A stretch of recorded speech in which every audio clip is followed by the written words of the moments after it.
Welcome to the Mystic Feminine Fertility Podcast, a sacred container for heart-centered conversations about fertility, pregnancy, menstrual cycles, and divine feminine energy.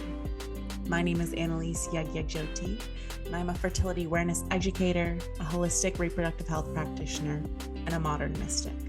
It is my absolute joy and pleasure to host these conversations and share them with you. Hello. Welcome back. I'm so happy to be here today with Cynthia. Cynthia's enjoyed a career that has spanned 3 continents and has explored the rigors of science and the medical profession from the Western tradition to the Eastern doxology found in the ashrams of India. She is a plant medicine guide, a Reiki master, and energy work that has also studied yoga in the United States and India and has been certified in 2001.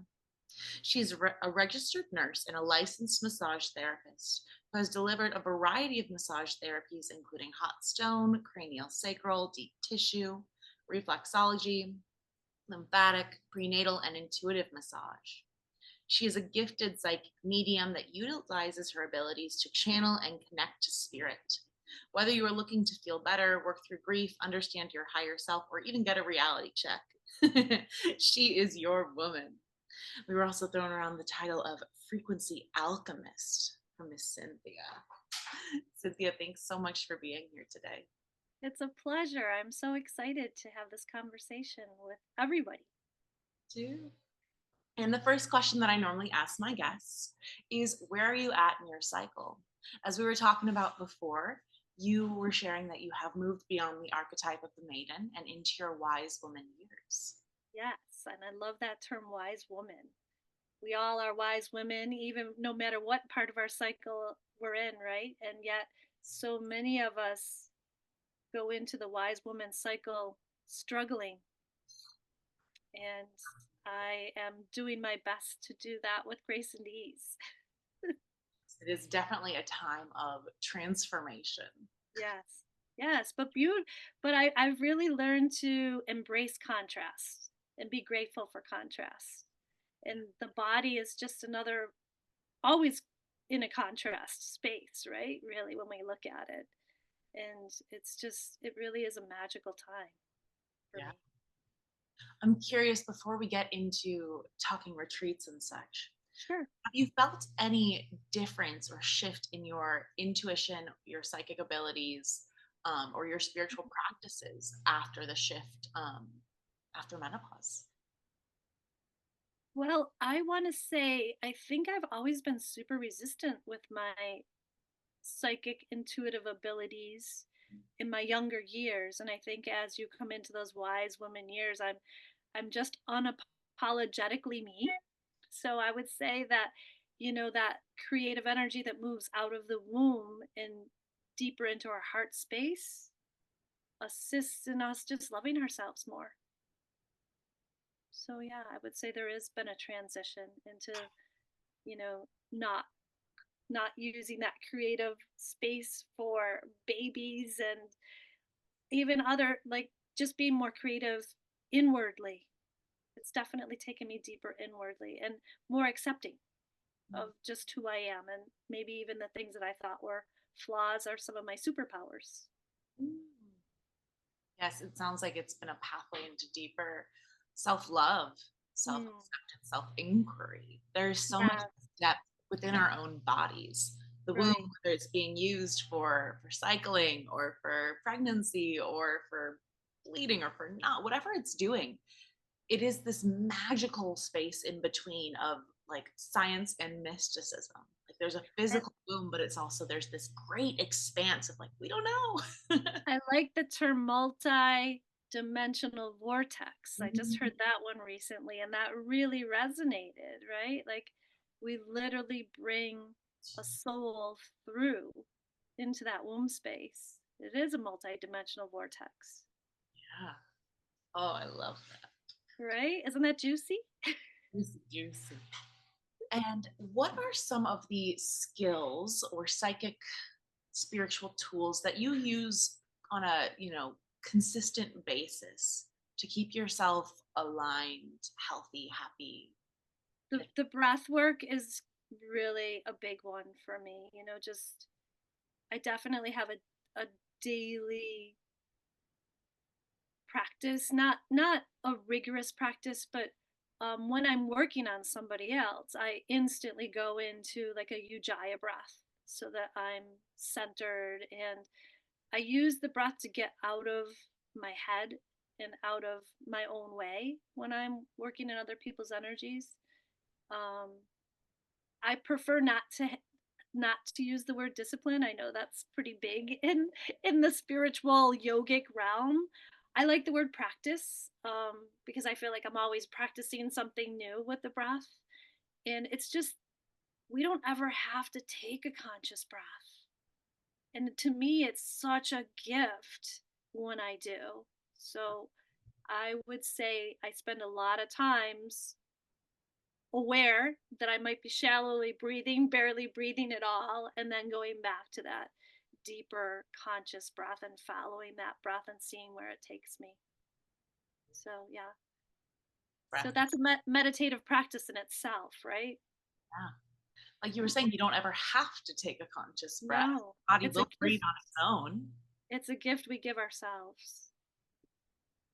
And to me, we call it so many different things now. We call it pranayama, we call it mindfulness, right? We call it presence. All of that takes us deeper into that breath experience.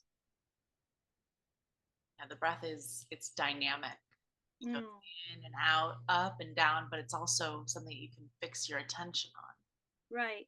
And so many people find it boring to fix their attention on it, right? And yet it can be so delicious and mysterious and nourishing and nurturing and surprising to how much we can use that as a tool for self discovery, self healing, self growth, on and on and on, self love. Hmm. And there's breaths for grounding, there's breath Mm, for activation, there's breath for yes. sleep, there's breath for clearing out energies. Like there's so many different types of both conscious and we'll say unconscious breath. Right. Autonomic Right. nervous system gets involved and it takes over. And it's interesting. Yeah, some people will say like that, watching the breath is boring or that meditating is boring, but we're so Mm, overstimulated and stressed out that it's really hard for a lot of people to yeah, slow down that much and to fix their attention on just one thing. I totally agree. And my other tool is definitely forcing myself out into nature on those days that might not be a pleasant nature day, like when it's cold or windy or downpouring. Like I'm really trying to, like my little girl had no problem going out on those days. I'm trying to be more playful with myself, and I find nature such a again a magical tool to connect deeper to myself. So And does movement play a role in your self-care or spiritual practices? it does. I unfortunately decided to take on an autoimmune disorder during the COVID pandemic, which is called polymyalgia rheumatica. So it's actually like arthritis of the muscles, which has not been a fun journey. It's extremely painful. To the point I had it as bad in the beginning where I literally would fall to the floor to crawl to the bathroom in the morning. It strikes the body the toughest in the morning. It also supposedly brings on a Great Depression, which I refuse to go into. And the only medical treatment is high doses of steroids, which again, I have refused to go into. So, movement plays a big part in my life. And I feel like this beautiful gift of this disorder has taught me, is a master teacher right now, for it has taught me a lot more mindfulness. It has taught me to be grateful for the movement that I had, all the freedom and movement I had before. Um, it's almost like my body now has to be in uh, walking meditation all the time in order not to activate a specific muscle group because it hits different muscles at different times during the day, and there's no rhyme or reason to it. Um, as we get into the retreat, I did have a lot of relief when I was in Guatemala. So I look forward to talking more about that. And again, I believe that all autoimmune disorders are our body's way of telling us that we are in war with ourselves on some level. And this was an autoimmune disorder that was genetic, which I did not know that my mother had.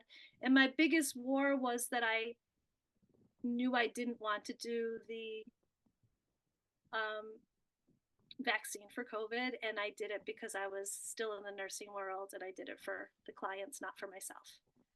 So I instantly paid the price, but in it, like, I feel that life happens for us, and this, like I said, has been my master teacher in learning how to not be too attached to the label and not to make it a part of my daily life. I do plan on fully releasing it. I'm very close to fully releasing it. It sounds like your view of the body and of health is one of honoring the wisdom of the body. Honoring the wisdom of the body, both when it's doing the things that you want it to do and when it's doing the things that you would prefer it not to. Yes, indeed. And that's such a, right? That's the master teacher right there. Truly, our bodies are always communicating to us. You know, I worked at a place called Natural Pain Management and Wellness Center, and I didn't understand my clients that had chronic pain. And now I do. Now I do. Now you do. And you were saying that when you were in Guatemala, you got some relief. Was that immediately when you got off the plane? Was it the activities, the food? What do you attribute that shift to? I attribute that to my daily yoga practices there, my daily connection to nature there, and to my two ayahuasca journeys. So it was all of the above. My whole intention for that retreat was to make a better connection with this autoimmune disorder and figure out a way that I don't have to carry this into much more of my life. I do believe that we get to decide. We have choices what we want to carry and what we don't. And sometimes it, we think we've nailed it. Like, okay. And this has been so multi-layered for me. It's given me permission to go into other lifetimes and beliefs that I carried in from other lifetimes. And one, which am I allowed to swear on this podcast? Sure, go for it. The one belief that came through another lifetime, which just cracks me up, was fucking white man.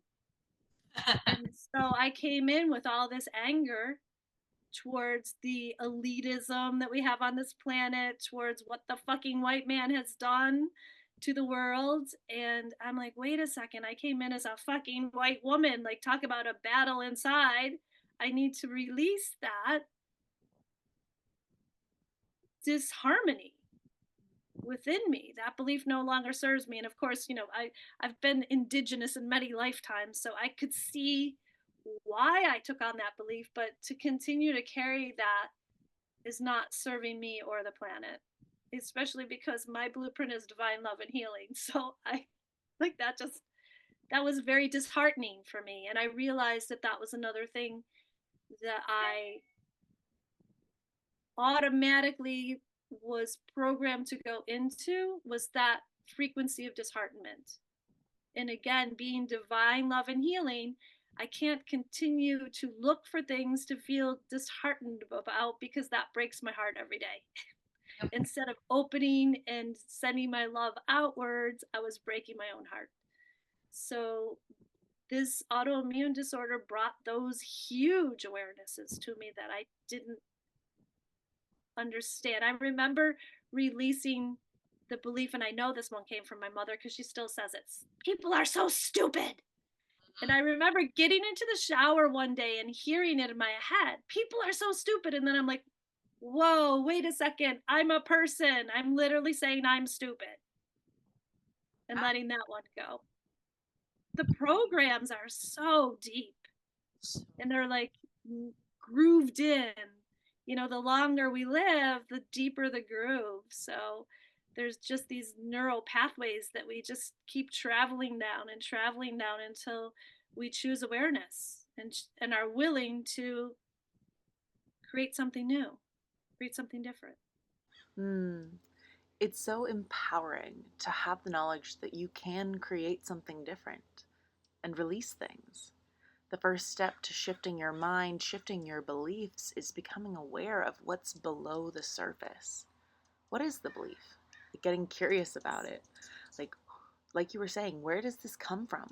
Where have I heard this? What proof is there? And then asking yourself, am I going to choose to hold on to this? Or am I going to release it and let it go?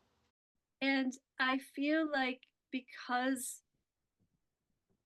we have gotten so caught up in the social media stuff, it leads us down a different path of curiosity. I think we're all naturally curious individuals.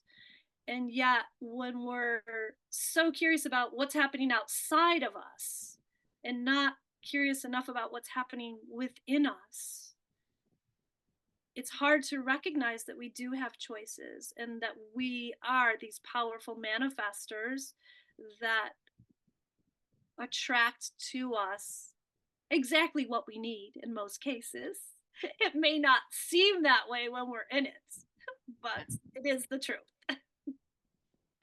And one wonderful way to get in touch with yourself and to go inside is through retreats. It really is. So, Cynthia went to Guatemala last year and co facilitated this retreat with Bianca. And it sounded like they had a magical journey in the Guac forest. And now we're doing it again. They've graciously invited me to join as a facilitator this year. And so this will be my first year doing this retreat. But I did live in Guatemala at the lake in the surrounding area back in 2019. So I'm very familiar with the area and with the energy there. I'm excited to hear about your experience, Cynthia. But for me, it was such an incredible space, a vortex of energy. This gorgeous lake surrounded by volcanoes, just enriched with Mayan culture. It attracted so many mystics and healers and creatives. The fruit was so fresh, and the air was so clean, and the rain was so cleansing and powerful. I really look back on that phase of my life with a lot of fondness. It was so filled with magic. I'm so excited to go back.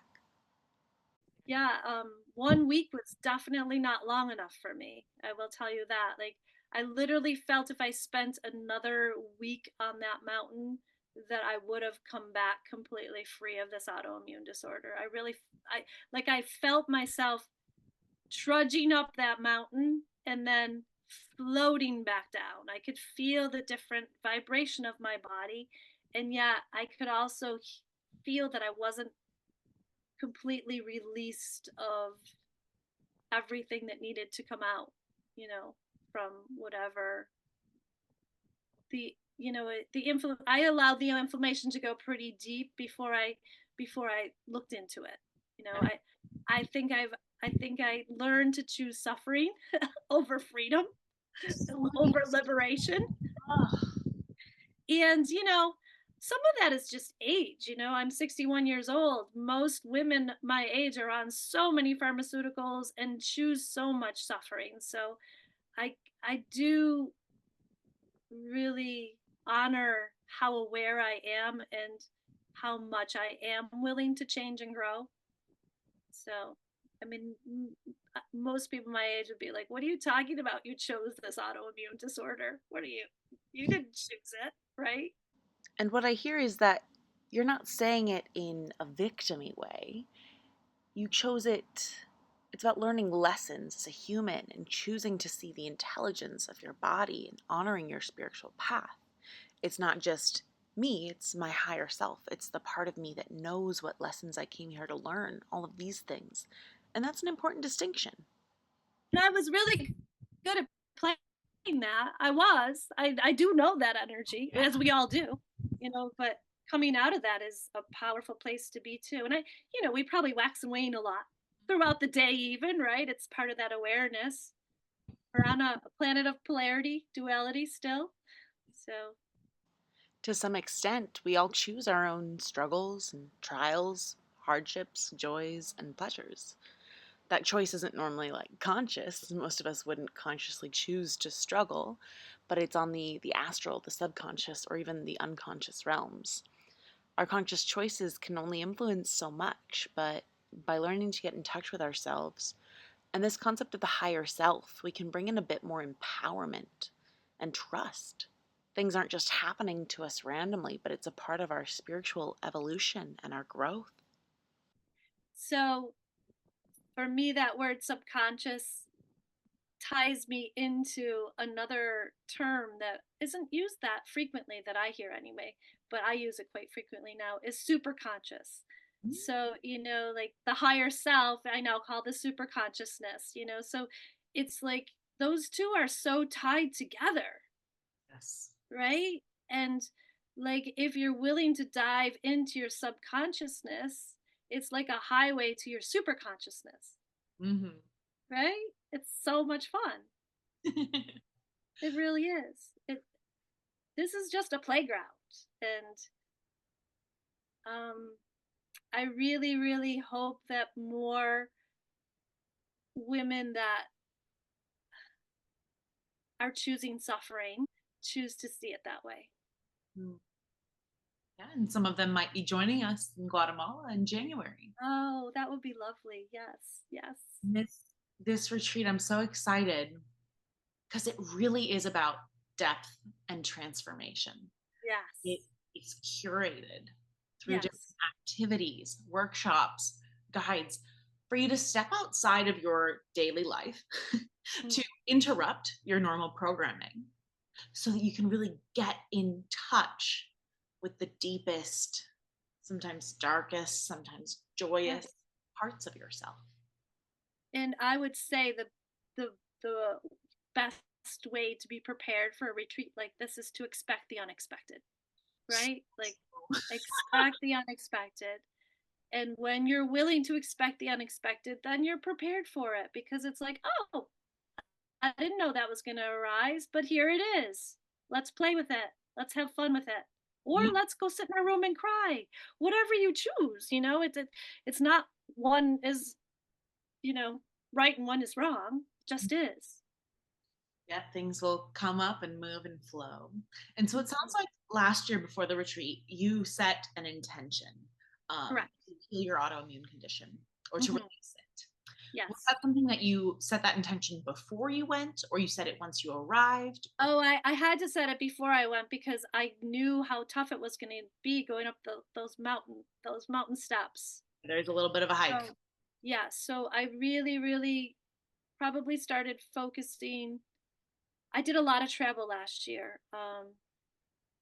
And when I came, I was doing meditative retreats, Mm. and when I came back from my meditative retreat in October, no, I guess it was before that. Yeah, it was. Um, I was in a park, and this little angel said, "Oh, I noticed that you have inflammation in my body." I'm like, "Really? You notice I'm limping?" Yeah. And she's like, "Have you ever heard of castor oil packs?" Uh-huh. And I was like, "No." And so I would say that was the beginning of this transformational self-care journey, was starting the castor oil packs, I love castor oil packs. because just even the discipline of like getting into bed and realizing I had forgotten to put it on, and being like, nope, I gotta get out of bed. I gotta go get it. This is my ritual. I am sleeping with this castor oil pack until I go to Guatemala, like, and I even decided, which I didn't know I was gonna decide, to take it with me. And I have a funny story where we missed our plane in Buffalo because of weather. And so our whole journey to Guatemala was a little unexpected for most people. It was fine for me. I just kept my ritual. So we had a sleep overnight in an airport. And I'm like, well, it's time to put my castor oil pack on. So I put my castor oil pack on, and I totally forgot it and went through security with it on. But luckily, the typical scanner ones that, hands up like this, broke right before me. So they put me through a different system and still no clue that my castor oil pack is on, but I would have been so embarrassed had I been pulled over like, okay, woman, what's that around your belly? How do you explain a castor oil pack to security? Say I have inflammation and trying to support my detoxification pathways. And then they put you in a room and they ask you lots of questions. Yeah, yeah, whatever. I'm so like talk about the angels coming in though. And I still didn't realize it. As soon as we got to the gate, I had to go to the restroom. And I'm like, oh my God. Like the universe saved me such great embarrassments. I'm wearing my castor oil pack. I love that. Oh, and then you arrived in Guatemala eventually after some flight mishaps. Yes. Did you guys take a shuttle to the lake?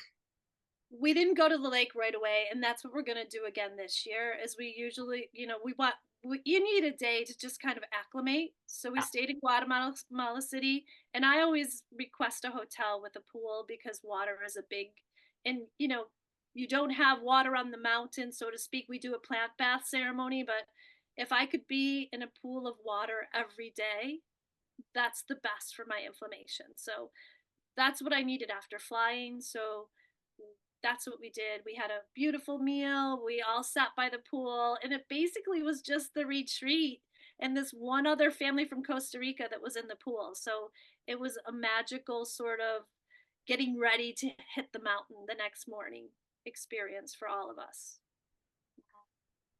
And then And yes, so we took a shuttle from that Guatemala City to the mountain, and I think they said there's 17 hairpin turns up that mountain, which I was at the back of the shuttle, and I purposely chose that so that I could be kind to my body because sitting for that length of time is difficult. So they actually have pictures of me, my head's on the floor, my legs are up over all the luggage in the back, just stretching and doing my deep breathing and yeah, just doing what my body needed to do, that yeah, movement that I needed.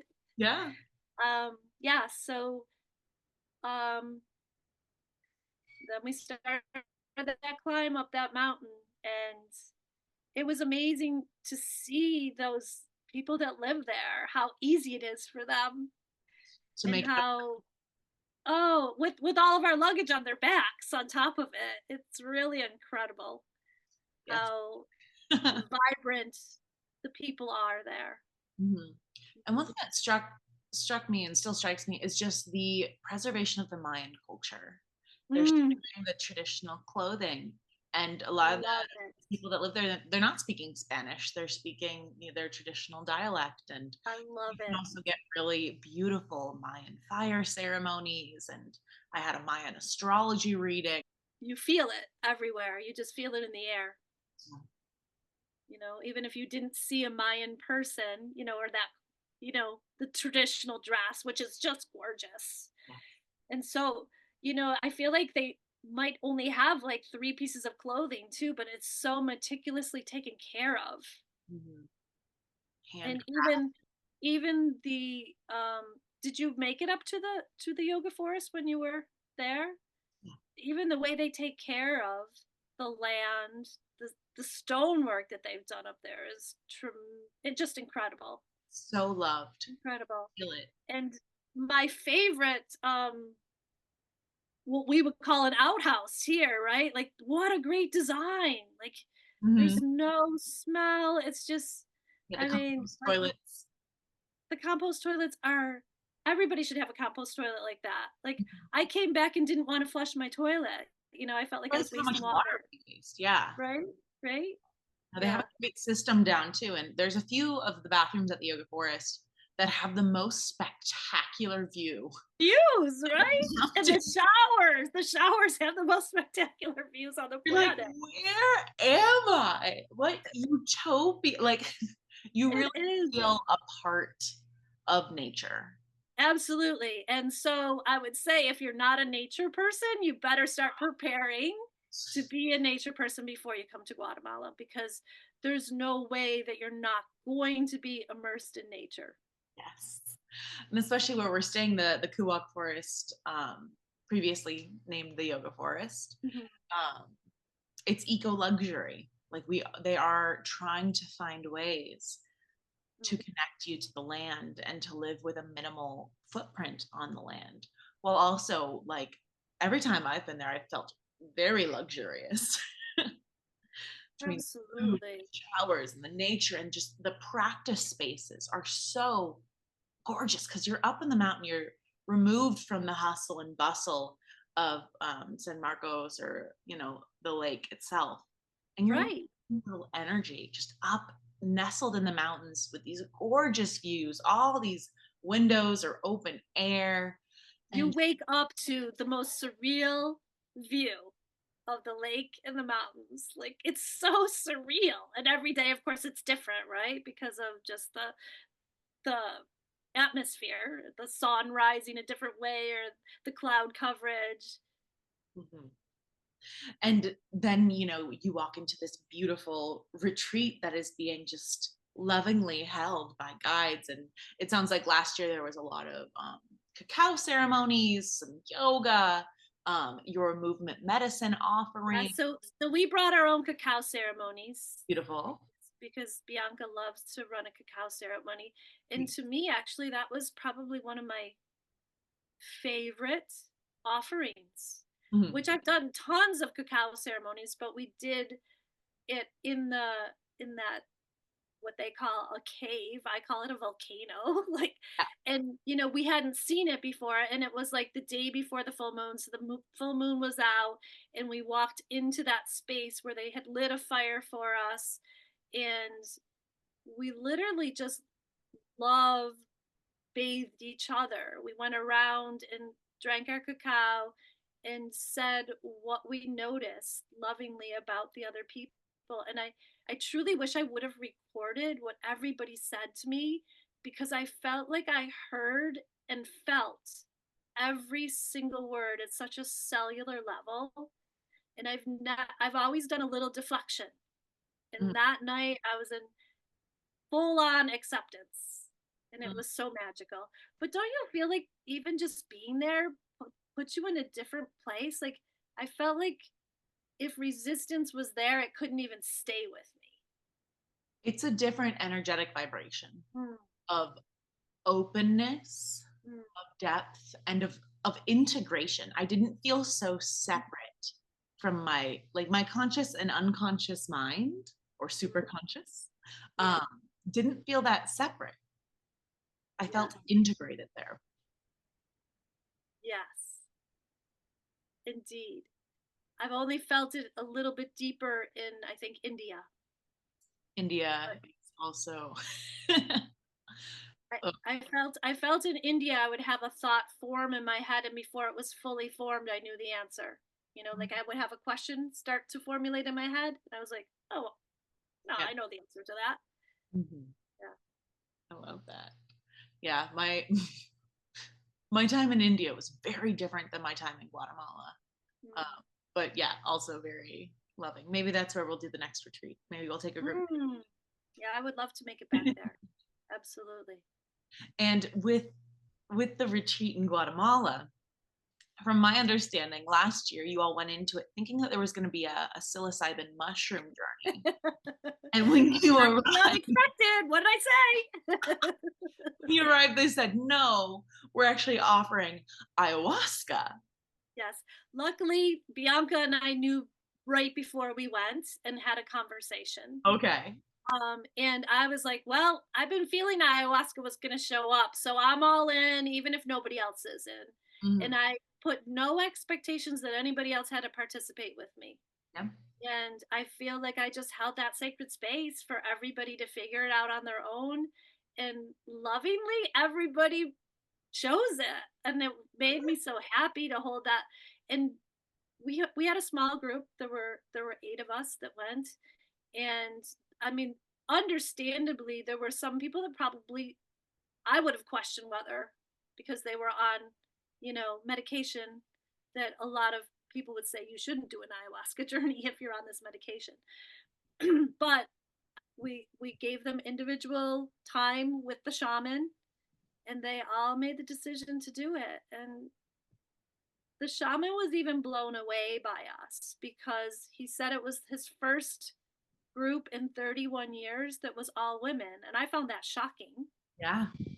Um, but I feel like he was even saying more because I literally had had every single one of those women on my table at one time. Or there was only one woman that I hadn't met before the retreat, but I had already done a private session on her the day before. So I felt like I knew everybody intimately.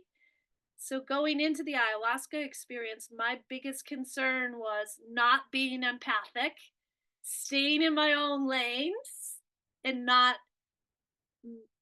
checking in on everybody, allowing myself that space to have my own journey. I didn't do that well the first time, but the second time I allowed myself to realize that that's one of my superpowers is facilitating, and that I can harmonize being a participant and a facilitator. And so I allowed myself to start singing the Icaros in my head and going with the shaman to everybody as part of my experience. And it was a much more enjoyable experience, the second journey, Yeah. because allowance is key. It's like, allow what shows up. I'm like, am I supposed to throw up? Is that a good thing or a bad thing? We just get stuck in our heads. And it's like, why are we trying to figure out if it's a good thing or a bad thing? It just is. If you have to throw up, you throw up. If you don't, you don't. That you felt the call of ayahuasca before. Oh, so yes, indeed, my friends. Back in 2011, I felt the call to be in community, and my guide said, well, why don't you give it a try? And so I moved to Hawaii just for the summer with my 5-year-old and 8-year-old. And while I was there, I definitely reconnected to that shamanistic part of me. I knew that I had been a high priestess in Hawaii, and I could just feel it. I could feel the volcano, I could feel everything. And a group of people came to me and said, would you be willing to lead an ayahuasca journey? And I'm like, okay, but I don't know what it is. I'd never had heard of ayahuasca, but I said yes to leading a journey. So I facilitated ayahuasca before participating in ayahuasca back in 2011, which I don't think you're going to hear that story from too many people on the planet. Which turned out, again, when we just allow and we show up and say yes, magic happens. And it was unbelievably magical. Would I say yes today to that? Probably not.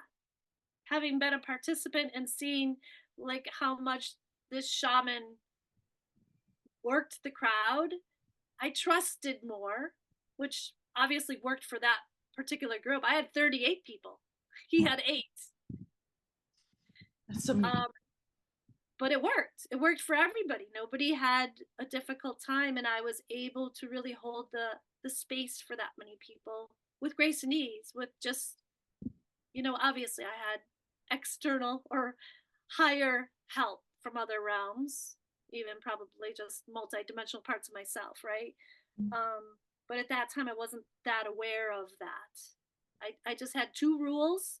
One was that if anybody left that space, I was not responsible for them. We had two other people that were trekkers if they left the sacred space, and the other rule was that we could not start the ceremony until my children were asleep.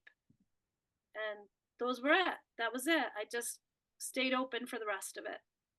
It was already in me, right? Just a little bit of it was in me, but it led me to like the curiosity of, I knew it was going to show up again. I didn't know when or how, but it does. It's a sentient being, and once you take it in, it's in you, and so it will call you when it's ready, right? And I think I needed to finish being the mothering years. My son graduated from high school this year, so I think I was waiting for that time where I didn't have to put them first, and this was my time. And I feel like it was just divine timing, right? It Yeah. came in when it needed to come in for me, and I was ready. I love that. And so the call to ayahuasca can feel like someone asking you to host an ayahuasca ceremony, but it can also feel like, just a curiosity or a pull or an openness. Yeah, I think that pull to it, it's like, yeah, it'll speak to you, and it might be subtle. It might not be a group of people saying, "Hey, will you host an ayahuasca ceremony without ever having done ayahuasca?" But Might not be that way. For most people, it's not going to be that way. no. And so, since going down to Guatemala, to the Coahuila Forest, and doing your ceremonies there, you've been hosting some plant medicine ceremonies. Is that correct? Some with another facilitator that was trained in it, because I obviously have trusted that I've been trained in other lifetimes in these ceremonies. But yes, more psilocybin ceremonies here in Buffalo, which have been powerful. Usually it's just a solo person. We have done a few couples, but for us, we prefer to really give our individual attention. Most of our people that we've had have had some sort of trauma in the past, some PTSD or something like that. So to have, she's divine wisdom, I'm divine love and healing, so we come together in a very magical way and telepathically communicate with each other during the ceremony, and just really hold a very sacred space for people to fulfill their intention, because again, it really is up to them what they want to receive from this wonderful plant world. Yeah, there's so many different plant allies and medicines, and there's we're talking about some of the more extreme versions, but even like some of my most intense, powerful, and memorable experiences with plant medicine were with cacao, which is so gentle and loving. Right. That's what I said was my favorite. The cacao. That's why I say that was my favorite in Guatemala, because it was so unexpected that I would receive as deeply as I did all those acknowledgments of who I really am. And I think it was also unexpected that these people that I just met would know me at such a deep level. Yeah, that they could truly see the beauty in you. So, for someone who's feeling the call to do ayahuasca or really any plant medicine, how would you advise them to prepare? That's a good question. Well, first of all, with the ayahuasca, obviously there's a little bit more deeper preparation, because once, if you're doing it, especially at the forest with this particular shaman, there is some fasting involved. I I would even say, like, if you're somebody that's just having alcohol on a regular basis, like sustaining from some of those things. With ayahuasca, sometimes they say sustain from sex as well. Obviously, we were, because we were all there without partners, so that was not an issue for us. But I think if you can purify your body, mind, and soul as much as possible before you do any of these types of journeys, you're going to have a better experience. The less toxic you are, body, mind, and spirit, the better the results are going to be, because you're going to drop in to those more sacred spaces within you without having to dig through the gunk, right? The mush. And when would you advise someone to set their intention for a plant medicine ceremony? I guess it depends on the plant medicine ceremony. I know for my first psilocybin journey, I set mine pretty early on because it was my first. So I really wanted to solidify that intention. But now, if I do a journey, I can have my intention set moments before, because I've been working with that medicine a little bit more. Obviously, even I found out right before we went to Guatemala, so I had a little more time than everybody else did to set my intention for the ayahuasca journey. I think it's really individual though, because some people are so good at just really embodying their intention immediately, and some people are not. So if you know yourself well enough to know it's going to take you a while to like solidify your intention within your physicality, then spend more time on it.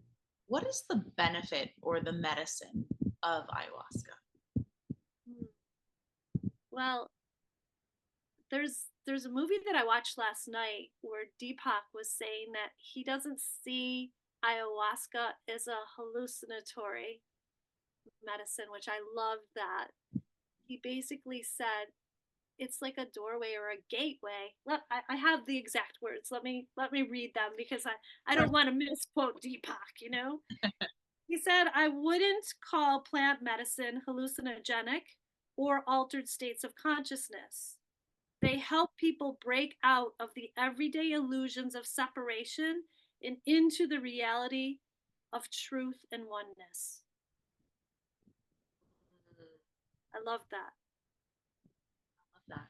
Yeah, it's a medicine, Right? it's a guide. It's like when you're And using. I think there's sorry, I think there's so many people that want to experience like hallucination, like it's almost like another escape from themselves. And I think that's what that shaman felt in all of us. And that's why he thought it was such a sacred ceremony, because he didn't have to work to get us out of that intention that we're just trying to find the high. We're so bored with life. We're trying something new. We wanted to do our work. We wanted to feel that state of who we really are. We wanted to know the truth of ourselves. That is so beautiful to go into it with so much curiosity, depth, and love. My understanding, my experience has been that in order to go that deep, there really needs to be a level of safety in the space, in your facilitator, in your own body. So I'm curious, with your experience at the Kuak Forest with their Avasquera, with their shaman Orlando, did you feel safe? Absolutely. And I feel like if you don't feel safe, don't do it. Yeah, that's always an option. Don't do it. You never have to do anything. You can even get down there to the ceremony and say no thank you. Absolutely. Nobody's forcing you to do it. um I took one look at this man's picture, when we heard that he was going to be there, and I'm like, he's my dude, and I really think if you're not feeling that, if you're questioning it at all, then spend some time with that shaman and figure out if he can be your dude before you partake. You need to feel safe. You need to feel held in a sacred space in order to really get anything out of these, because even me, I felt the safeness. I was like, this is my dude. And my mind still was, the minute I got on ayahuasca, I'm like, okay, so what am I supposed to be feeling? Like, is this the right feeling? And then I went into like all of this crazy stuff. Like, this guy's a charlatan. Like, I couldn't believe it. And it happened on both journeys. I couldn't believe it happened the second journey. And even while my mind was like, this is crazy, I can't believe I wasted my money doing a second session. Why did I do this? My mind was also saying, you're going to fall deeper in love with him in 2 seconds. Like, I knew that too. Mhm. And the second journey, I must have said gracias over 1,000 times out loud. I couldn't stop saying it because I just felt so much joy and love and tenderness coming from this man that is literally given his life to do this work. He lives it, he embodies it. I think that makes all the difference. Like you said, he has dedicated his life to this. That's why, even though we're taking a group down there and we'll be facilitating some of the activities, we're not facilitating every single experience. We're curating an experience with the best of the best. We'll be offering yoga, meditation, cacao, movement, and tools that you, me, and Bianca have been able to dedicate parts of our lives to. I believe that ayahuasca or plant medicine in general is a tool. It's an option. It is a pathway into self knowledge and healing, but it's definitely not the only one, and it's not the path for everyone. I believe honestly and truly that you can go on this retreat and not do the ayahuasca and still have a totally transformative and potent experience. Absolutely. Because the energy, one, just stepping out of your daily routine, getting out of your everyday life and having a curated experience with nature, with plant baths, with cacao, with the divine feminine. But then also like in Guatemala, which is one of the most magical places in the whole wide world.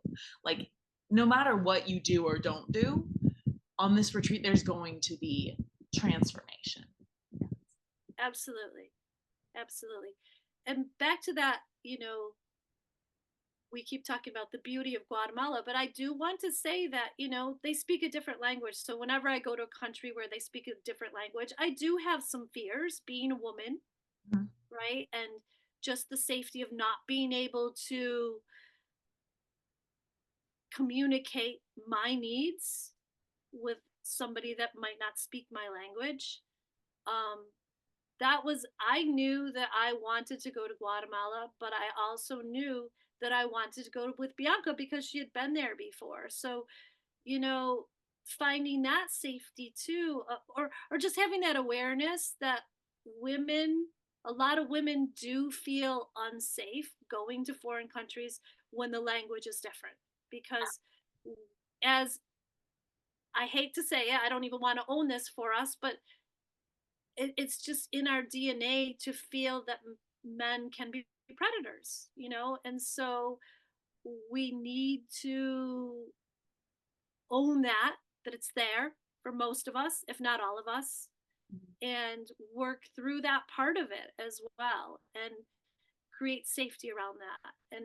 And there wasn't I did hear from a couple of the retreat goers that when they went down into the to town and they were by themselves, that they did feel unsafe in particular situations, but I didn't hear one person say that they felt unsafe on the mountain.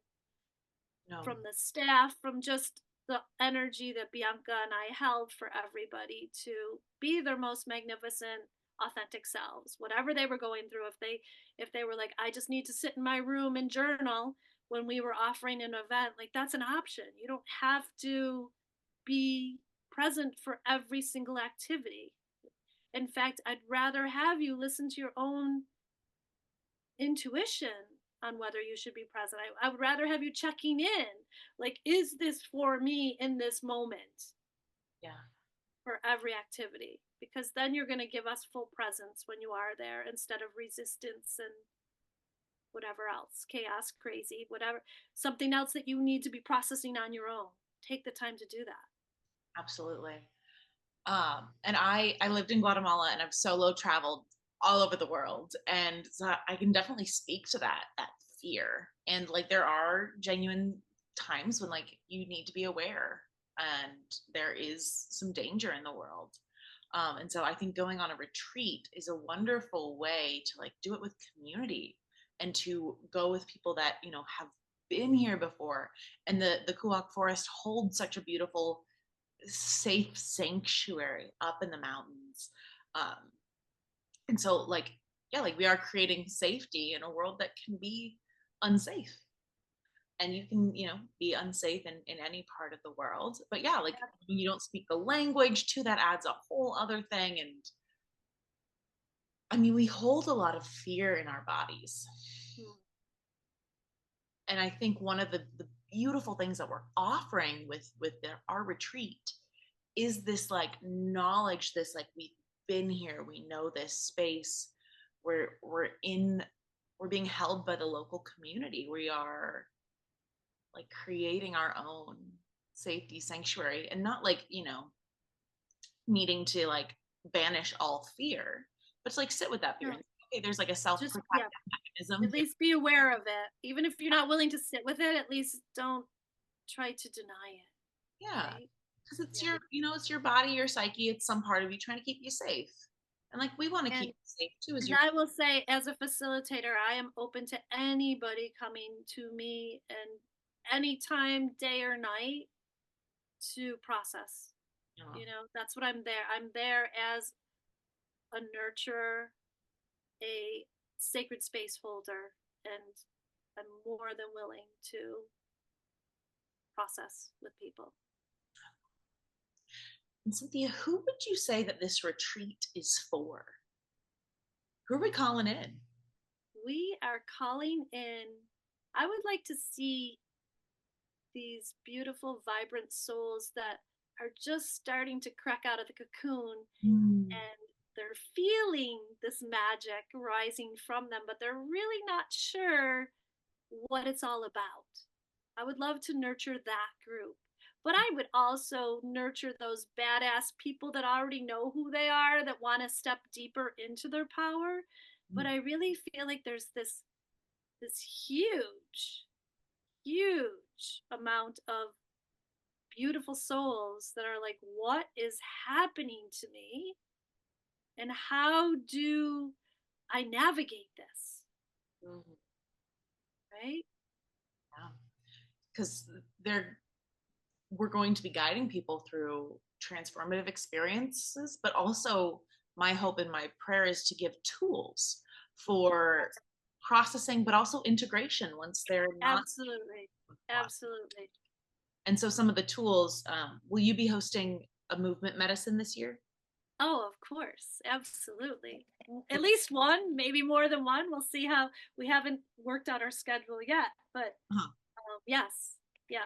Usually I like to do movement medicine in the evening before our bedtime experience so that we're kind of, you know, more immersed in who we are. We move into ourselves more deeply and move out what we don't need together as a group. How is movement medicine And different than like yoga? it's not as instructed. It's not like move into this pose. Sometimes it's very guided, not from me. So it really isn't. It never has been. It comes from a deeper space. So I just feel the energy of the room and kind of teach from that what I feel is needed in the moment. So if we've had a long day and I feel like everybody needs more quiet, I'll kind of guide in that way, but I'll also give permission for that person that still has a lot of stuff to come through them to come through them. Mhm. So yeah, it's most yoga classes have a little more structure to them. This is Yeah. very free flowing and anything goes. I might even start to add, I'm really getting into more sound work. I speak light language in my private sessions, and sometimes I sing light language to people. So I might bring in some more of that this year as I get more comfortable with that part of myself. Um, but I also feel that I would like to explore some more somatic release Amazing. in that in our I've really gotten into that since back from Guatemala is the somatic release work, which what a great place to allow more sound to come from us on this beautiful sacred mountain. Mm-hmm. Oh, I love Mm-hmm. that. Yeah, so there's all these tools and practices that we're going to be guiding people through, and so many that they can take home. You can Yes. take home as much Absolutely. cacao as you want and have your own cacao ceremonies at home. Uh, Yes. So that's at the end. What we did is we had sort of a transition integration workshop that I don't like the word workshop. I was trying to think session that I'm trying to take work out of everything now. play. Play days. So we just I led everybody into meditation, and then we just kind of spent some time after the meditation journaling what tools worked for us when we were on our retreat and what we wanted to take home with us. And then we went around the room, and it was so great to hear what tools worked for other people, and because you got other ideas of what you wanted to take home with you. And um it was so magical, and then we all stayed together connected on WhatsApp. So we've had a potluck, Oh, and we also usually tell each other when something in town is happening that we might be interested in. So we often meet up a couple here at an ecstatic dance class or a sound bath, or yeah. you know I feel like I was pretty isolated at just being a suburban mom before Guatemala. um, and it really awakened that part of me that used to be very involved. I owned like Buffalo Yoga in Buffalo, so I was very involved in that community. And it was really nice to integrate that back in when I came home, and I had no idea how much was here, because I think I hadn't grieved losing that part of myself. Yeah. And Guatemala allowed me to bring that back in so strongly, and realize how much is offered here now. Yeah. Yeah, you and Bianca are up in Buffalo. I'm in North Carolina. I feel like this retreat we're going to be calling in people from all over. I know, which that's will be great for us to keep in tabs on WhatsApp together, because it just grows the community. I just was out in Colorado and told some people out there about it. I also was out in Warsaw, New York, and told a bunch of people out there. I'm Yep. going to Costa Rica next week, so who knows? We might pull some Costa Ricans in, or some people that are traveling in Costa Rica that might want to show up. Yeah. Yes. So this feels like definitely a more. I did love the fact that our first one was everybody was from Buffalo. That wasn't planned. We had some people that weren't supposed to be from Buffalo that were coming on the retreat that couldn't come at the last minute. So yeah, and it was all women last time, and we're certainly open to having any gender. It's not gender specific by Yeah. any means. Just So bring your spouse, bring your child, mhm. bring a friend. Yeah. In fact, I think it really is a great retreat to have a friend there with you, Mhm. because then you can integrate together if you're coming from a different area where you don't know anybody else. And it's just as great if you want to just unplug from everybody and show up yourself. Of course, there's always something to like recreating yourself when nobody else is around, right? There's no right or wrong way to do it. No right or wrong way to do it. We're all inclusive. Yes. And with that, though, we are all inclusive. And for people that are interested, like before you book anything, before any money's put down, we're going to get on a call. And like, either you're going to talk Absolutely. to Cynthia, Bianca, me, or a combination of those three, and Absolutely. just really make sure that we're all in alignment with the same energy, that you're going to be served at this type of a retreat, that we're the right people to guide you in this. And yes, like all are welcome to apply, and like we do aim to be all inclusive, but um yeah, we want to support you to the best of our abilities. We want you to get what you want out of this. So Yes. there's, if you want to jump on a call with any of us or all three of us, it's totally free. There's no commitment that you need to make. If you just want to talk about this or anything that you've heard today, we're happy to chat. So, is there Absolutely. anything else that you want people to know about this retreat, or any tidbits from your experience last year that you'd like to share? What's coming in right now is when you go back home, if you can plan a couple days where you don't have to jump right back in. Yes, integration. I feel like giving yourself some time to really, because you can make all these great plans like I want to integrate all this when I get back, but then you get back into your space, and it's so easy to just go back to what you were doing before. So if you could give yourself a couple days, just even one day, to just take that time to say, what do I value now that I didn't value before? What can I really make a commitment to? What can I dedicate myself to practicing? Even if you can't practice it daily, a weekly practice, a monthly practice, something to really anchor in all the goodies that you received while you're away. Because believe me, it was an endless amount of goodies for me. Mm. Yeah, that integration space, and integration is a slow process. Mm.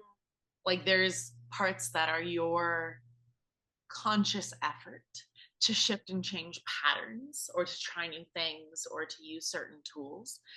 And then there's like the super conscious integration of the mind and of the experience and of all the medicines around you.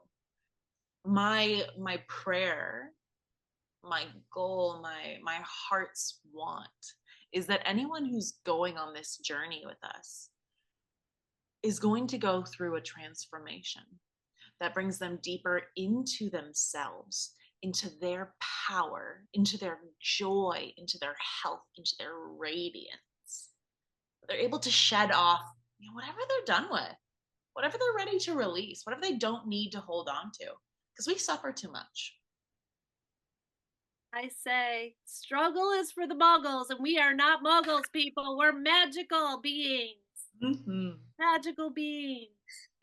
Make room for the magic. Make a room for the magic. All right. Any final thoughts, questions, tidbits before we start to wrap it up? I can't think of anything offhand. I think we've done very well of introducing what's out there. Me too. You can find information about the retreat on either my website, mysticfemininefertility.com/Guatemala Retreat, or on Bianca's website, Beauty on Beholder. If you want to get on a call with any of us, you're welcome to. Cynthia, if anyone wants to contact you individually, either about the retreat or about your healing or space holding services, where can they find you? I am not on social media really, or even I don't have a website. I am on Bianca's website, or people can just reach out through text. I'm fine with that. Great. Yeah, so you can put my number on this podcast if you want, for people to just I'll direct them through Bianca. Friendly chat. Okay, that's fine. Mm-hmm. Yeah, I still try to fly under the radar, because I'm very particular of the people that I call in. I attract. Totally get it. And I so appreciate your presence, your heart, your spirit here today. And also I'm so excited to co-create and collaborate with you in Guatemala. I am too. This was a wonderful connection. I feel it. I feel the growth. I feel the foundation that we set last year, and how much it's going to grow and expand from year to year. I love the idea of going other places. Yeah. Let's do it. Thank you so much for taking the time to listen to this episode. If you enjoyed it, it would mean the absolute world to me if you'd share it with someone else that you think would like it, or leave a review. You can learn more about our guest by reading the notes below.